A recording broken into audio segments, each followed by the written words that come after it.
The Voice in the Night by William Hope Hodgson. It was a dark, starless night. We were becalmed in the northern Pacific. Our exact position I do not know, for the sun had been hidden during the course of a weary, breathless week by a thin haze which had seemed to float above us, about the height of our mastheads, at whiles descending and shrouding the surrounding sea. With there being no wind, we had steadied the tiller and I was the only man on deck. The crew, consisting of 2 men and a boy, were sleeping forward in their den, while Will, my friend and the master of our little craft, was aft in his bunk on the port side of the little cabin. Suddenly, from out of the surrounding darkness there came a hail. "Schooner, ahoy!" The cry was so unexpected that I gave no immediate answer. It came again, a voice curiously throaty and inhuman, calling from somewhere upon the dark sea away on our port's broadside. "Schooner, ahoy!" "Hello?" I sung out, having gathered my wits somewhat. "What are you? What do you want?" You need not be afraid," answered the queer voice, having probably noticed some trace of confusion in my tone. "I'm only an old man." The pause sounded oddly, but it was only afterwards that it came back to me with any significance. "Why don't you come alongside, then?" I queried somewhat snappishly, for I liked not his hinting at my having been a trifle shaken. I can't. It wouldn't be safe, The voice broke off and there was silence. "What do you mean?" I asked, growing more and more astonished. "Why not safe? Where are you?" I listened for a moment, but there came no answer. And then, a sudden indefinite suspicion of I knew not what coming to me, I stepped swiftly to the binnacle and took out the lighted lamp. At the same time, I knocked on the deck with my heel to waken Will. Then I was back at the side, throwing the yellow funnel of light out into the silent immensity beyond our rail. As I did so, I heard a slight muffled cry, and then the sound of a splash, as though someone had dipped oars abruptly. Yet I cannot say that I saw anything with certainty, save it seemed to me that with the first flash of light there had been something upon the waters, where now there was nothing. "Hello there," I called. "What foolery is this?" But there came only the indistinct sound of a boat being pulled away in the night. Then I heard Will's voice from the direction of the after scuttle. "What's up, George?" "Come here, Will," I said. "What is it?" he asked, coming across the deck. I told him the queer thing which had happened. He put several questions, then, after a moment's silence, raised his hands to his lips and hailed, "Boat ahoy!" From a long distance away there came back to us a faint reply, and my companion repeated his call. Presently, after a short period of silence, there grew on our hearing a muffled sound of oars, at which Will hailed again. This time there was a reply. "Put away the light." "Damned if I will," I muttered, but Will told me to do as the voice bade, and I shoved it down under the bulwarks. "Come nearer," he said, and the oar strokes continued. Then, apparently some half-dozen fathoms distance, they again ceased. "Come alongside," exclaimed Will. "There's nothing to be frightened of aboard here." "Promise that you will not show the light?" "What's to do with you?"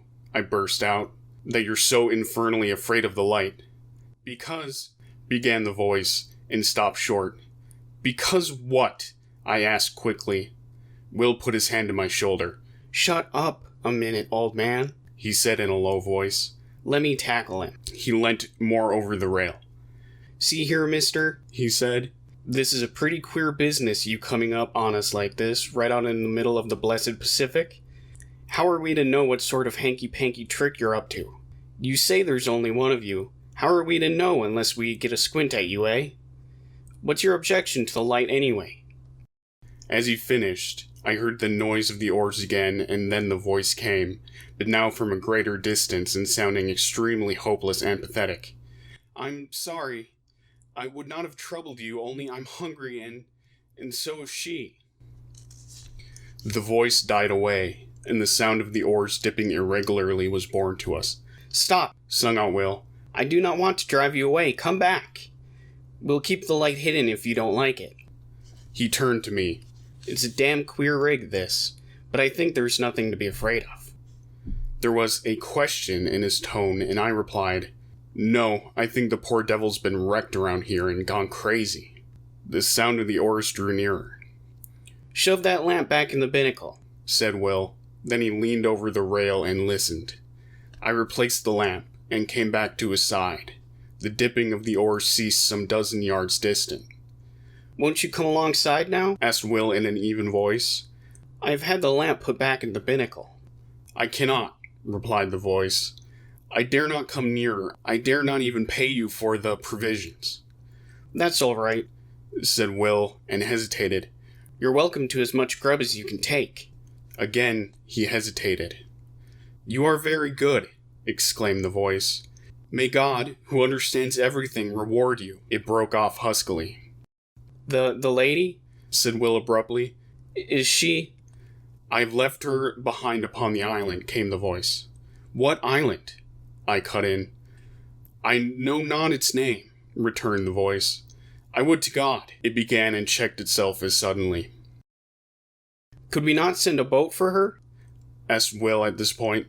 No, said the voice with extraordinary emphasis. My God, no. There was a moment's pause, then it added with a tone which seemed a merited reproach. It was because of our want I ventured, because her agony tortured me. I'm a forgetful brute, exclaimed Will. Just wait a minute, whoever you are, and I will bring you up something at once. In a couple of minutes he was back again, his arms full of various edibles. He paused at the rail. Can't you come alongside for them? He asked. No, I dare not, replied the voice, and it seemed to me that in its tones I detected a note of stifled craving, as though the owner hushed a mortal desire. It came to me then in a flash that the poor old creature out there in the darkness was suffering for actual need of that which Will held in his arms, and yet, because of some unintelligible dread, refraining from dashing to the side of our little schooner and receiving it. And with lightning-like conviction, there came the knowledge that the invisible was not mad, but sanely facing some intolerable horror. Damn it, Will, I said, full of many feelings over which predominated a vast sympathy. Get a box. We must float this stuff out to him. This we did, propelling it away from the vessel out into the darkness by means of a boat hook. In a minute, a slight cry from the invisible came to us, and we knew that he had secured the box. A little later he called out a farewell to us, and so heartful a blessing that I am sure we are the better for it. Then, without more ado, we heard the ply of oars across the darkness. Pretty soon off, remarked Will, with perhaps just a little sense of injury. Wait, I replied. I think somehow he'll come back. He must have been badly needing that food. And the lady, said Will. For a moment he was silent, then he continued. It's the queerest thing I've ever stumbled across since I've been fishing. Yes, I said, and fell to pondering. And so, the time slipped away. An hour, another, and still Will stayed with me, for the queer adventure had knocked all desire of sleep out of him. The third hour was 3 parts through when we heard the sound of oars across the ocean. Listen, said Will, a low note of excitement in his voice. He's coming, just as I thought, I muttered. The dipping of the oars grew nearer, and I noted that the strokes were firmer and longer. The food had been needed. They came to a stop a little distance off the broadside, and the queer voice came again to us through the darkness. Schooner, ahoy! That you? Asked Will. Yes, replied the voice. I left you suddenly, but there was great need. The lady? Questioned Will. The lady is grateful now on earth. She will be more grateful soon in heaven. Will began to make some reply in a puzzled voice, but became confused and broke off short. I said nothing. I was wondering at the curious pauses, and, apart from my wonder, I was full of great sympathy. The voice continued. She and I, have talked, as we shared the results of God's tenderness and yours. Will interposed, but without coherence. I beg of you not to belittle your deed of Christian charity this night, said the voice. Be sure that it has not escaped his notice. It stopped, and there was a full minute's silence. Then it came again. We have spoken upon that which has befallen us. We had thought to go out without telling any of the terror which has come into our lives. She is with me in believing that tonight's happenings are under a special ruling, and that it is God's wish that we should tell you all that we have suffered since. Yes? Said Will softly. Since the sinking of the Albatross. Ah, I exclaimed involuntarily. She left Newcastle for Frisco some 6 months ago and hasn't been heard of since. Yes, answered the voice, but some few degrees north of the line she was caught in a terrible storm and dismasted. When the day came, it was found that she was leaking badly, and presently, it falling to a calm, the sailors took the boats, leaving a young lady, my fiancé, and myself in the wreck. We were below, gathering together a few belongings when they left. They were entirely calloused through fear, and when we came upon the deck, we saw them only as small shapes afar upon the horizon. Yet, we did not despair, but set to work constructing a small raft. Upon this we put such few matters as it would hold, including a quantity of water and some ship's biscuit. Then, the vessel being very deep in the water, we got ourselves onto the raft and pushed off. It was later when I observed that we seemed to be in the way of some tide or current, which bore us from the ship at an angle, so that in the course of 3 hours by my watch, her hull became invisible to our sight, broken masts remaining in view for a somewhat longer period. Then, towards evening, it grew misty, and so through the night. The next day, we were still encompassed by the mist, the weather remaining quiet.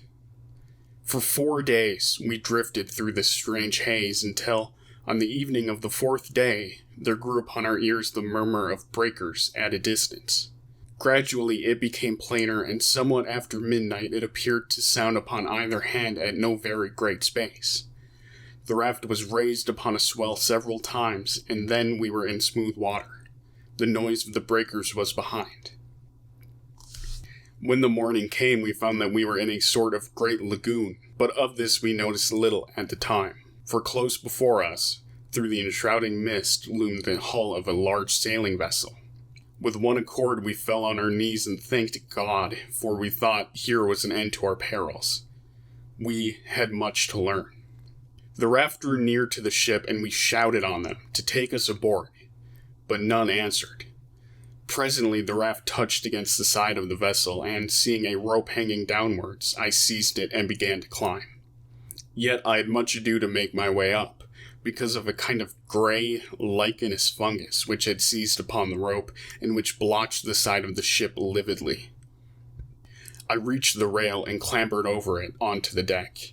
Here I saw the deck was covered in great patches with the grey masses, some of them rising into nodules several feet in height.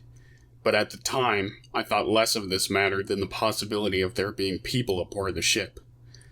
I shouted, but none answered. Then I went to the door below the poop deck. I opened it and peered in.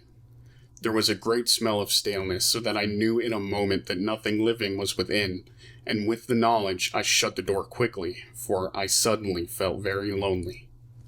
I went back to the side, where I had scrambled up. My sweetheart was still sitting quietly upon the raft. Seeing me look down, she called up to know whether there was any aboard of the ship. I replied that the vessel had the appearance of having been long deserted, but that if she would wait a little, I would see whether there was anything in the shape of a ladder by which she could ascend to the deck. Then we would make a search through the vessel together. A little later, on the opposite side of the decks, I found a rope-side ladder. This I carried across, and a minute afterwards she was beside me. Together, we explored the cabins and apartments in the after part of the ship, but nowhere was there any sign of life. Here and there within the cabins themselves, we came across odd patches of that queer fungus, but this, as my sweetheart said, could be cleansed away. In the end, having assured ourselves that the after portion of the vessel was empty, we picked our way to the bow, between the ugly gray nodules of the strange growth, and here we made a further search, which told us that there was indeed none aboard but ourselves. This being now beyond any doubt, we returned to the stern of the ship, and proceeded to make ourselves as comfortable as possible. Together, we cleared out and cleaned 2 of the cabins, and after that I made examination whether there was anything eatable in the ship. This I soon found was so, and thank God in my heart for his goodness. In addition to this, I discovered the whereabouts of the fresh water pump, and having fixed it, I found the water drinkable, though somewhat unpleasant to the taste. For several days we stayed aboard the ship, without attempting to get to the shore. We were busily engaged in making the place habitable. Yet even thus early, we became aware that our lot was even less to be desired than might have been imagined. For though, as a first step, we scraped away the odd patches of growth that studded the floors and walls of the cabin and saloon, yet they returned almost to their original size within the space of 24 hours, which not only discouraged us, but gave us a feeling of vague unease. Still, we would not admit ourselves beaten, so set to work afresh, and not only scraped away the fungus, but soaked the places where it had been with carbolic, a canful of which I had found in the pantry. Yet, by the end of the week, the growth had returned in full strength, and in addition, it had spread to other places, as though our touching it had allowed germs from it to travel elsewhere.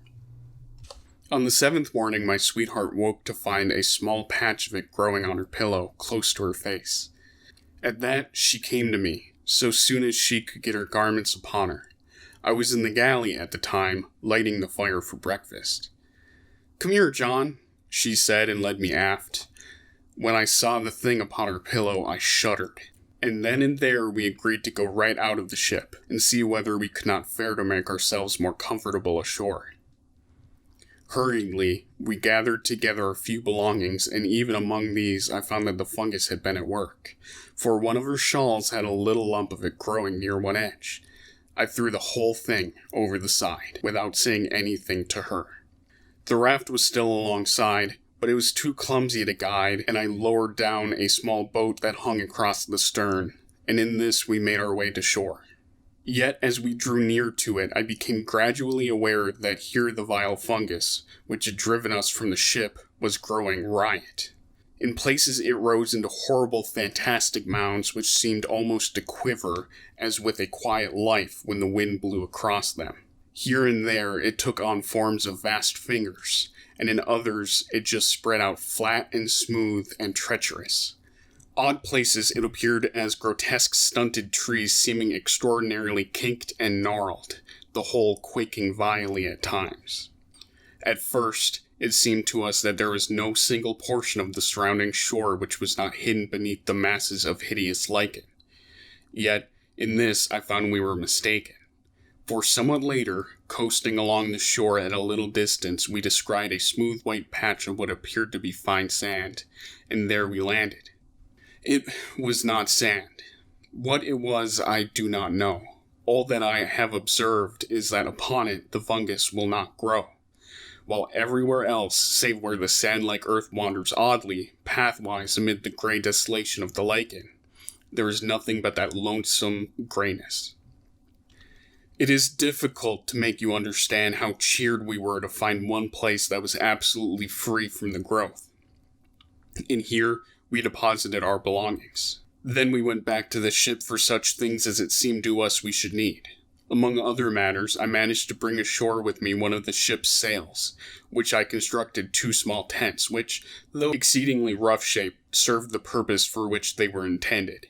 In these we lived and stored our various necessities, and thus for a matter of some 4 weeks all went smoothly and without particular unhappiness. Indeed, I may say with much happiness, for we were together. It was on the thumb of her right hand that the growth first showed. It was only a small circular spot, much like a little gray mole. My God, how the fear leapt to my heart when she showed me that place.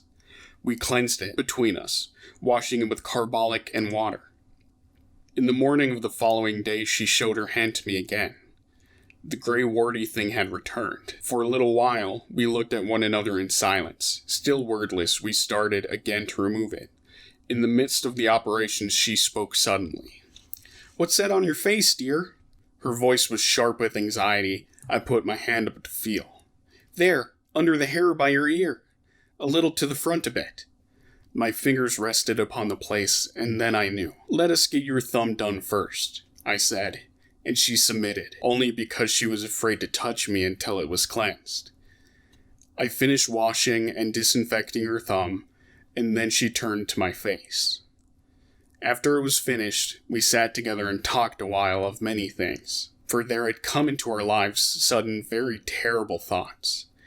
We were, all at once, afraid of something worse than death. We spoke of loading the boat with provisions and water and making our way out onto the sea. Yet we were helpless, for many causes, and the growth had attacked us already. We decided to stay. God would do with us what was His will. We would wait. A month, 2 months, 3 months passed, and the places grew somewhat. And there had come others. Yet we fought so strenuously with the fear that its headway was but slow, comparatively speaking. Occasionally, we ventured off to the ship for such stores as we needed. There we found the fungus grew persistently. One of the nodules on the main deck became soon as high as my head. We had now given up all thought or hope of leaving the island. We had realized that it would be unallowable to go among healthy humans with the thing from which we were suffering. With this determination and knowledge in our minds, we knew that we should have to husband our food and water, for we did not know at the time, but we should possibly live for many years. This reminds me that I have told you that I am an old man. Judged by years, this is not so, but he broke off, then continued somewhat abruptly.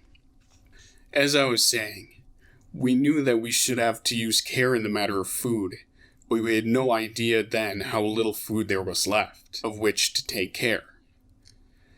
It was a week later that I made the discovery that all the other bread tanks, which I had supposed full, were empty, and that beyond odd tins of vegetables and meat and some other matters, we had nothing on which to depend but the bread in the tank I had already opened.